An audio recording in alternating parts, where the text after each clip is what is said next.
hallmark of the DuPont legal model is one of dynamic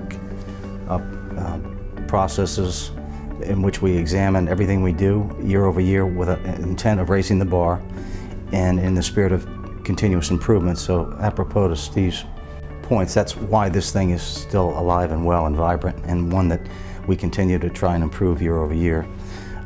With respect to a closing thought or comment, I'd like to make an observation with respect to core values and people.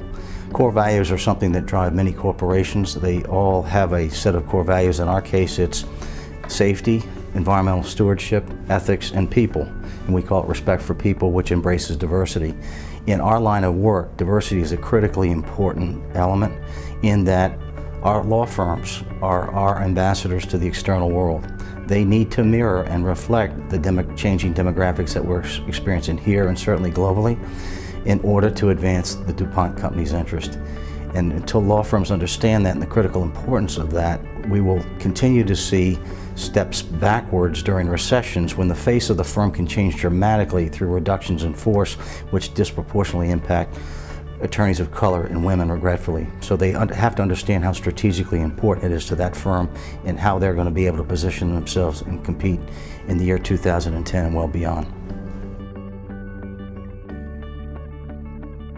One thing that I've seen in the DuPont legal model, and I've looked at it for quite some time and studied it quite a bit, is the fact that it is not just dynamic, but it is the law department really evidences a willingness to think about it again, to look at it and see whether or not it is still achieving as well as it had been, and whether any improvements are appropriate. And the fact that it is now 18 years old speaks very well for it and very well for the law department, because few law departments have the stamina or the willingness to keep at it for so long and to do it in a very progressive and adaptable fashion as DuPont has done.